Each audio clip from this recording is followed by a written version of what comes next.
Good morning, everyone, and welcome into Wake and Take. It's your boy Jason, and we have some football to talk about today. Yesterday was the trade deadline, so we'll break down what happened. It wasn't a lot, but we'll talk about it. There were some signings. There's some hype building. Josh McDaniels got fired, so we'll talk about what that means and plenty more on this morning's Wake and Take. So why don't we sit back, relax, sip our coffee, and enjoy the show.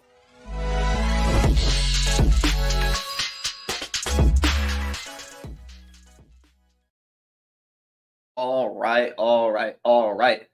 Welcome in, everyone. Glad to see you here in the chat. Glad to see you there on Instagram. Hope you're all having a good morning, a nice Wednesday morning, recovering from Halloween last night. Perhaps you went trick-or-treating with the kids. Perhaps you went to a party. Perhaps you stayed at home. But either way, it is now November 1st. The year has flown by. We've got a couple more months of regular season football. Yesterday was the trade deadline. What a day.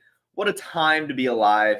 And what a day to talk about some football. Let's talk about some football. And we'll start things off as Monday. We talk about what happened on Sunday. And as yesterday was trade deadline day, I haven't been able to cover a lot of news recently. So we'll actually go back in time a little bit and discuss this Leonard Fournette signing just a tad. The Buffalo Bills did sign Leonard Fournette.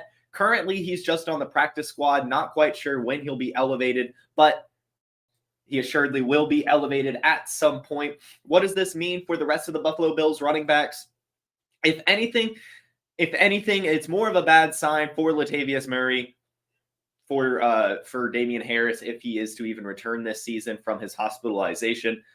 And it might, and I'm a little bit worried as a James Cook owner, affect James Cook usage as well. As we know with Leonard Fournette, he is an all-purpose running back. And yes, he is older, but last year he still had over 1,200 yards and had a career-high 523 receiving yards with 6 touchdowns. He was good last season, at least in terms of production. And so I am a little bit concerned as a James Cook owner that Leonard Fournette will eat into his usage just a little bit. It's definitely possible that Leonard Fournette locks down at least the third down running back role, and that would be an issue. They were already losing the in between the 20s is going to James Cook, but then everything else, right, the short yardage, the goal line carries, that's probably going to Mr. Lenny right here. So James Cook losing some of his ceiling, probably losing some receiving production for Mr. Leonard Fournette. But at the very least, I do think that it'll take a couple weeks for Leonard Fournette to get settled in before he starts doing that. And also at the very least, James Cook will still be a good fantasy football asset. So don't panic too much, but he definitely has lost some ceiling.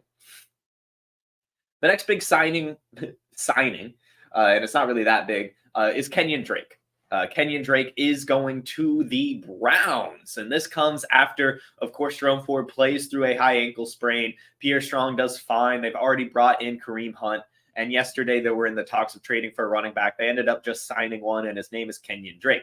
The big takeaway here is that Kenyan Drake is trying his damnedest not to leave the league, but I really don't think there's much relevancy here.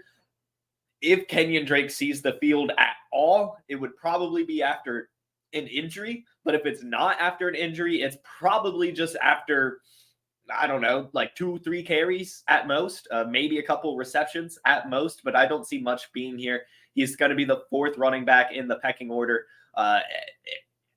Not much to say here, really. I don't expect much relevancy here coming from Mr. Kenyan Drake. That wouldn't make a lot of sense. He's been bounced around all year now, going from team to team to team to team to team. The Browns aren't the team that's going to unlock him. But, if someone gets injured, he might become relevant. If anything, it's just a committee thing, but I think he's more so a body in case another injury happens. But for now, I think things will be fine, and Kenyan Drake is not a threat to anyone. Let's see. Let's move on to some trades that happened yesterday in the trade deadline. The biggest one, I would probably say, is Donovan Peoples-Jones. We're only going to talk about the fantasy relevant ones. No sense talking about these defensive trades. We're a fantasy football show at the end of the day. Donovan Peoples-Jones was traded for a 6th round pick to the Detroit Lions. And there's a lot to break down here. As you guys know, I'm a Jameson Williams truther, so I'll go ahead and get out in front of it. Am I worried about Donovan Peoples-Jones? arrival in Detroit affecting Jameson Williams? Yes and no. I don't think that this is really anything to do with Jameson Williams. I genuinely do just believe the Lions wanted another wide receiver. Josh Reynolds hasn't been playing that well. Khalif Raymond hasn't been playing that well after a pretty decent start to the season.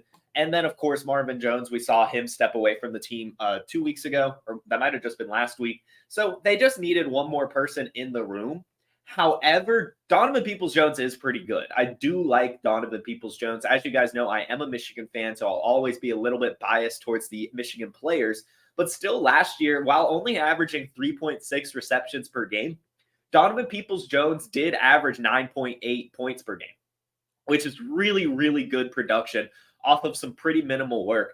I remember last year, I was just throwing him into my flex. He never really had too much ceiling, but he was getting me those 10 points, and I was really never that upset with him.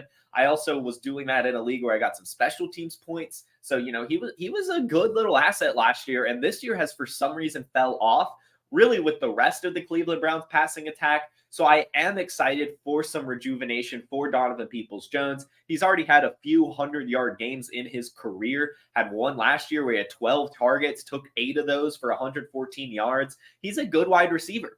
And so I do think he will, I would say probably number 4 in this passing attack, maybe 3B. We're going to go, of course, Amon-Ra St. Brown, and then Sam Laporta based on how he's playing. And then I'm still going to assume Jameson Williams is number 3, with Donovan Peoples-Jones right behind him as the 4th person in this passing attack. But it could be a 3A, 3B situation with Jameson Williams. But overall, I think most of Donovan Peoples-Jones' usage is going to come from Josh Reynolds and Khalif Raymond. Josh Reynolds, for example, has the last few weeks been getting about 5 targets, 3 to 6 targets since week 4. 3 targets last week, 3 targets the week before that, 5 targets the week before that, and 6 before that. Not doing too much with it outside of week 5. He did have 76 yards and a touchdown. And Khalif Raymond, he's also averaging about 3 targets a game. So if we can get Donovan Peoples-Jones up to 4 to 5 targets a game, we're going to be talking about a pretty good asset.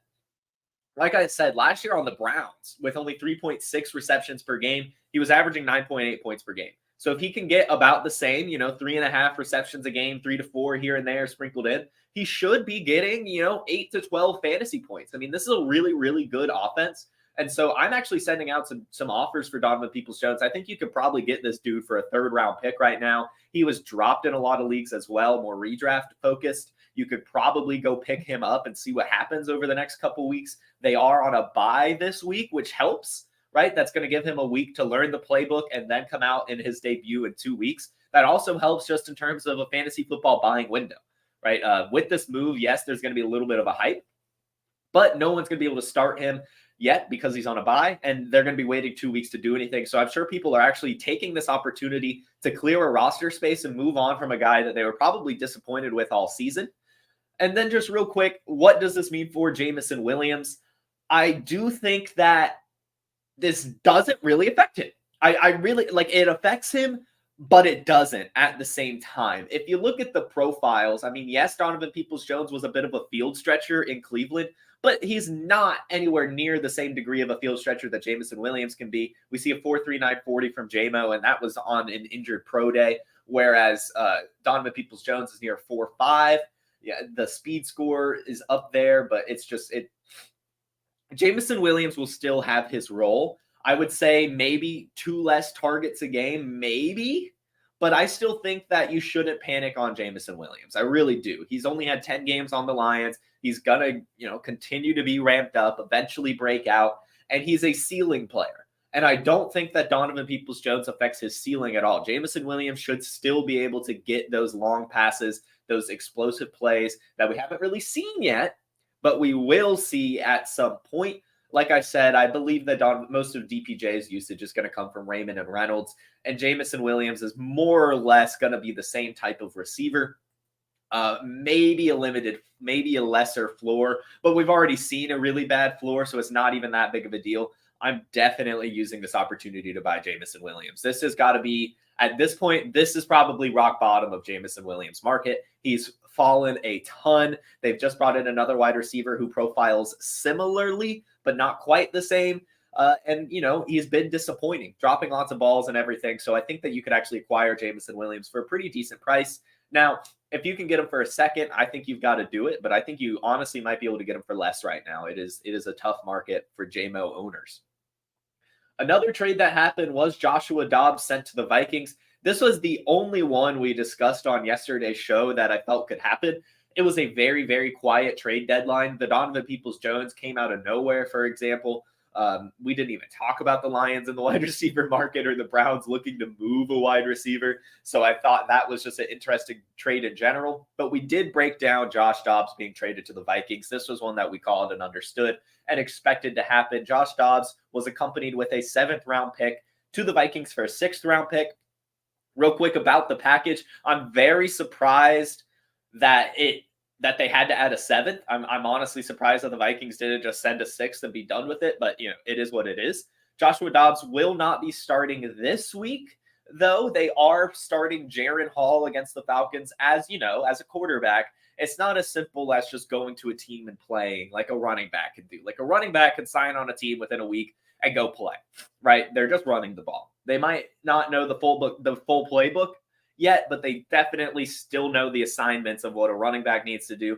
Wide receivers also, usually they don't get a full route tree when they join the team, but still they're able to go out there and play. For a quarterback, it's going to be a lot more difficult. And especially with an offense that is, as I'm assuming, difficult to learn as the Vikings, given that Kevin O'Connell has had a pretty advanced scheme since he's arrived in Minnesota. It's probably going to take Josh Dobbs at least a week or two to learn this playbook and be able to start. So, you might be able to trade for Dobbs right now, but who knows also? I mean, Jaren Hall could go out and beat the Falcons this week, and then they might not even want to use Josh Dobbs. They might still roll with Jaren Hall. So I think while Josh Dobbs is gaining all the hype, you could also send out some really cheap offers for Jaren Hall and stash him and stash Jaren Hall to see what happens. I don't see why you wouldn't. I do also want to say, with this move, I think it really does leave the door open for Kirk Cousins to get re-signed in Minnesota. I think that with this injury, he's not going to garner much attention on the trade market. It's also going to be able to make him cheaper to return. And, he's just such a big part of the Minnesota Vikings just community in general. Great locker room presence, but also just a great guy around the community. So I think Kirk Cousins stays in Minnesota, A, because of this injury, and B, because they didn't really give up much for this replacement. It seems to be very short-term, rest of season, to see what the Vikings can do up until the playoffs, if they can make a push even in general. And I did just want to give a quick shout out to Kirk Cousins, as yesterday the Vikings did have a Halloween party, if you will, a little trick-or-treat event. And Kirk Cousins showed up after his surgery, showed up, still went there, signing autographs, meeting with the fans, and that just deserves a round of applause. That just deserves a round of applause. Kirk Cousins, great guy, great player, great athlete, hoping he can stay in Minnesota. Clearly a good guy for the organization, and wish him the best of luck in his recovery. Next up, Josh McDaniels was fired along with the Raiders general manager, Dave Ziegler. Good. It's really all I could say about it. Good. Josh McDaniels was clearly sucking. His time in Oakland, his time in Vegas will come to a close with a 9-16 record all time. He's like a losing record in Denver as well. Just a bad head coach. And unfortunately for Vegas, they actually still owe Josh McDaniels money for the next 4 years. They signed him to a 6-year guaranteed contract, so they still have 4 full years left to pay him. They are obligated to do it. So if I'm Josh McDaniels, I'm walking away. I just got fired. I've been replaced at my old coordinator job by Bill O'Brien. I've got 4 years left on a contract that I don't even have to work for. I'm moving to Turks and Caicos, baby. I am not coaching anymore. If I'm Josh McDaniels, it's done. But we'll see what happens with him. We will. I assume, if anything, he'll go back to a coordinator position, but I don't know why he wouldn't just walk away at this point. It's been failure after failure, and even your time as a coordinator was clearly helped by having Tom Brady in the locker room. We honestly can't say for sure that Josh McDaniels is even a good coach. So, unfortunately for him, his time as a head coach is done, and maybe even his time as a coordinator. Now, what does this mean for the Raiders? in general, they are going to be using their linebacker coach, Antonio Pierce, former New York Giant, as their interim head coach. I just want to say I love this move. I am always a fan of interim head coaches that are moved up from within the organization, especially positional coaches. Those guys are generally young and fired up and have the locker room presence that you want from a head coach, especially replacing a guy like Josh McDaniels, who clearly didn't really do much in the locker room in terms of pumping players up. And actually, I've got a quote here from his former teammate, O.C. Umenyiora. He says this about Antonio Pierce. I said he'd be a coach several years ago. He's a leader of men. It's natural to him. He's smart. He's instinctive. He's a guy you would follow anywhere. I don't know what the scores will be, but they will play their hearts out for him. I can guarantee that. And that's kind of what I'm hinting at. I think that this, of course, interim head coach, Antonio Pierce, is probably not going to be, the head coach, but he's definitely going to be a guy that can fire up this Raiders organization to play their best every Sunday. And that is what you're looking for with an organization right now that's in a dumpster fire. So I think that this will be a good move. And I think that you guys are going to be surprised with how good the Raiders will look the next few weeks. Now, they're going to be competitive for sure. For sure, they're going to be competitive. If you'll remember, was it 2 years ago when the Raiders eked into the playoffs with the last interim head coach? They went on a win streak. They started playing so much better. And then for some reason, instead of hiring the interim head coach that led the team to the playoffs, they went out and got Josh McDaniels, a terrible hire. And now the organization is set back another 5 years. But this linebacker coach has been doing a good job already. Robert Spillane, the middle linebacker they brought in to replace Denzel Perryman, is having a career year. We're already seeing the defensive line play really well as well. So look for this Raiders team to be scrappy going forward. And great news. Jimmy Garoppolo is looking to be benched. This is something we discussed with Aiden O'Connell a few weeks back. Just that Aiden O'Connell is a fantastic stash because if things go south for the Raiders, they will turn to him to try to spark the team, try to just make something happen. Jimmy Garoppolo, clearly not the answer, not playing well at all, missing the wide receivers. So you just go with the young guy who has some athleticism, who was a star in preseason. Aiden O'Connell is looking to be the starting quarterback this week against the Giants, and I would assume, pending health, that he probably finishes out the year just because he brings a lot more to the table than Jimmy Garoppolo does. And remember, I'm a Jimmy Garoppolo guy. I do love myself some Jimmy G, but this is not the system for him. It's just not. And so I'm excited to see what Aiden O'Connell can bring to the table. We have some sad news. Stetson Bennett landed on the NFI list earlier this season. Not really clear why. It just came out that he was put on the NFI. Well, Channel 2 News from Atlanta, local Georgia news, reported that Stetson Bennett is likely done for the season. And I hate to speculate, but this might be a career thing. What Sean McVay came out and said is that it's a lot more than football. And what he's battling. And from what we know about Stetson Bennett and from what I know about UGA and Athens in general and the culture that goes on there, Stetson Bennett is probably having a little bit of an alcohol issue. And so we'll have to see how he develops that and battles that as a man before we can even speculate on when he'll be back for football. But it's looking like he's at least done for this season. Hopefully this can be a learning moment for him. And if it is alcoholism, he can, get to rehab or something, because he did have a young, he's like 45 coming out of college, but definitely still a promising career. And I mean, he's got to look at this and seeing that Matthew Stafford injured. If he, wasn't battling this issue within himself, he would have a chance to start, right? He would be able to start for the next week or so while Stafford recovers from his thumb injury.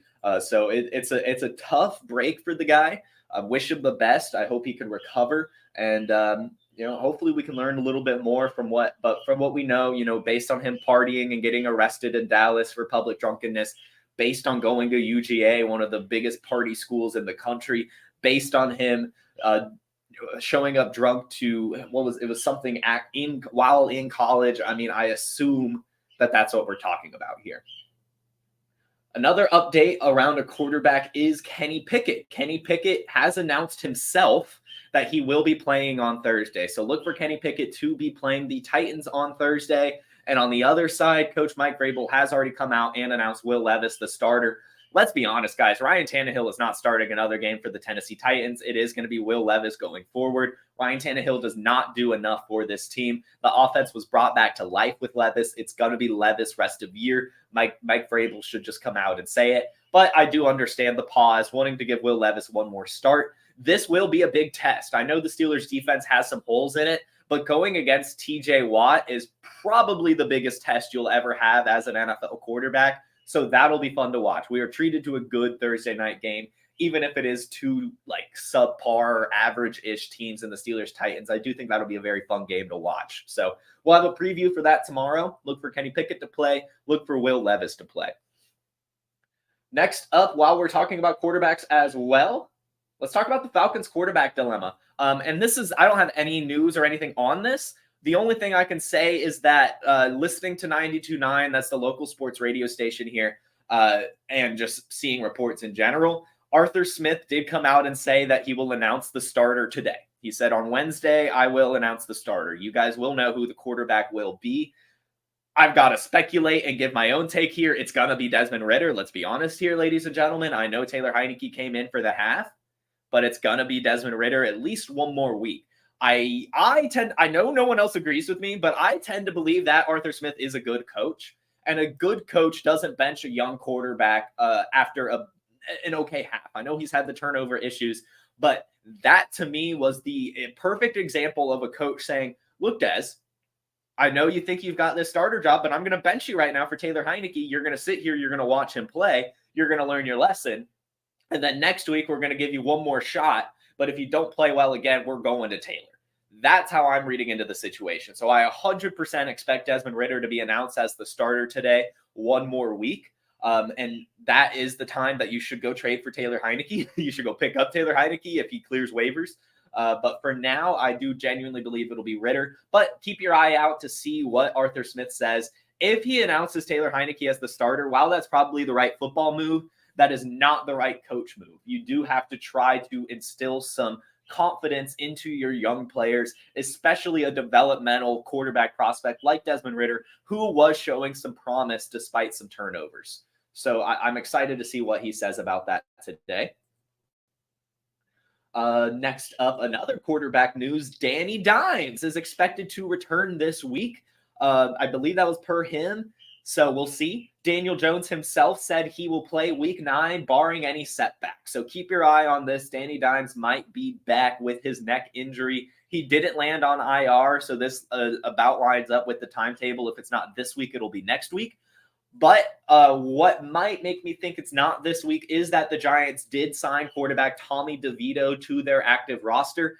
And of course, I mean, you need a backup quarterback. Tyrod Taylor is injured, but it is possible that they're bringing up DeVito because they still don't feel as an organization that Danny Dimes is ready, even if he says so himself. So just watch that develop over the week. I'll definitely report to you guys on Friday as we break down the injuries and talk about what to expect on Sunday. It is a Sunday night. Is it Sunday Night Football? I don't think it is. It might be. I don't remember. Doesn't matter. But either way, we'll find out. We'll talk about it on Friday. Keep your eye on the Giants quarterback situation. Looking like Danny Dimes will be back, but it might be DeVito for one more week. And lastly, just to build up some hype on this show, I just knocked my Ethernet cable. Just to build up some hype on this show, Jahmyr Gibbs on Monday Night Football went berserk, essentially. Had a fantastic game, career game. What a breakout for Jahmyr Gibbs. Some fun facts. First, Dan Campbell called that performance on Monday night just the tip of the iceberg. So better things are to come for Jahmyr Gibbs. Don't count him out even when David Montgomery returns. As I've talked about 100,000 times on this show now, even when the Jahmyr Gibbs hype was fading and the David Montgomery hype was building and becoming insurmountable, I was very reasonable. I went on the show multiple times, a gazillion times, and tried to remind everyone that Dan Campbell was a big part of the Alvin Kamara, Mark Ingram years. He was down there in New Orleans on that staff, knows about it, likes it, loves the 2 running back committee, and it is so easy to draw parallels between Gibbs and Kamara and Montgomery and Ingram. That is what I feel this running back duo will turn into. and both will be incredibly fantasy relevant. I'm excited. And as we talked about, also, Jahmyr Gibbs, while he was off to a slow start, had the same amount of touches as Christian McCaffrey and Alvin Kamara did in their rookie seasons, where they truly broke out towards the end of the year and were electric. So Jahmyr Gibbs, plenty left in the tank, plenty left on the table. Jahmyr Gibbs, hype, hype, hype. And the last fun fact for you guys about this is, over the last 2 weeks, Jahmyr Gibbs is actually the NFL leader in scrimmage yards by a wide margin. Jahmyr Gibbs over the last 2 weeks has 315 yards. The next closest is A.J. Brown, who has 267, so nearly 50 more yards than the next guy. He is just playing unbelievable. That Monday, like some of those runs he had on Monday Night Football were just, it was so fun to watch. Like, he genuinely looked like a true elite option at the running back position in this league. So Jahmyr Gibbs, just the beginning, and as Dan Campbell said, just the tip of the iceberg. Let's into some questions here. I see you guys in the chat. Shout out you on Instagram. Johnny Lechner says, great way to start the morning. Great show. Thank you for tuning in. I appreciate you all for tuning in, and I appreciate the kind words on this Wednesday morning. Let's see if we have any questions up here. Good morning, everyone on the YouTube chat. Tef asks, do you think I can start Will Levis over Gardner Minshew this week? I don't remember who the Colts are playing. I'm really sorry. I wish I knew that off the top of my head. I'm going to go with, probably yes. I would assume they have probably about the same amount of upside and floor. The only thing I would be worried about is, of course, TJ Watt, how much damage he could do to Will Levis with that offensive line already looking suspect. Let's see. You're right, Dobbs. Dobbs came from Cleveland before Arizona, right? And then was in Tennessee before that. Let's see. Jimmy G back to the Patriots makes a lot of sense. That would be fun. That would be fun. Let's see. Considering my depth, would you give up Diggs, Ford, and Goddard to get Etienne, Hockenson, and Devontae Smith? Yes. Yes. I'm not even going to look at your depth. I would rather have Hockenson over Goddard. I would rather have Etienne over Ford by a wide margin. And I would rather have Diggs over Devontae Smith, but it isn't, the worst. Like, it isn't as big of a gap as the others. So I think that this is a fantastic trade for you, Dylan. Jake Bobo is legit. This is true. Let's see. No questions. No questions. So thank you all for, actually one here on Instagram. Any opinions on Jordan Love? You may drop it. I may drop him for Minshew. If it's a redraft single quarterback league, I guess you could do that. I do have some hope for Jordan Love in Dynasty, but in redraft, it's not looking like he's going to get much right this season. If you have someone else to drop, I wouldn't mind holding on to Jordan Love. He still has some good weapons and some promise that I hope he can turn it around for a second half push. And as I think I made this joke a couple weeks ago, Jordan Love can't play a first half of football, as we've seen. So now that we're 8 weeks through, we are now to the second half of the season, now. If Jordan Love can't play first halves in games, but then comes out for the second half slinging it, look for him to dominate weeks 9 through 18, right? Right? So we'll see what happens with Jordan Love here. If you have someone else to drop, I would. But if not, I think you could do that. It's fine. And would you rather have Jerome, Ford, or Kareem Hunt rest of season? Probably Ford. Ford is definitely a better running back than Hunt. Would you start Levis over Stroud? No, I would go with Stroud. I would go with Stroud. All right, guys. Thank you all for tuning in. This was yet another great episode of The Way It Could Take. Again, love seeing you guys every morning. Thank you so much for tuning in. I will see you all tomorrow at 10 a.m. on the Player Profiler YouTube, Facebook, and Instagram, breaking down some more news and discussing Thursday Night Football. You all have a wonderful Wednesday and a wonderful rest of your week. Peace. Hey, I want to take a moment to thank you for tuning in. It's important to me that all of our media be free. This is only possible because of you allowing a true independent sports media enterprise to thrive unlike any other in the business. So please subscribe to the All In Package to continue to make all of this possible, to ensure that all of our stats, information, data, content is available to you, especially you, the people that get the site and get the show.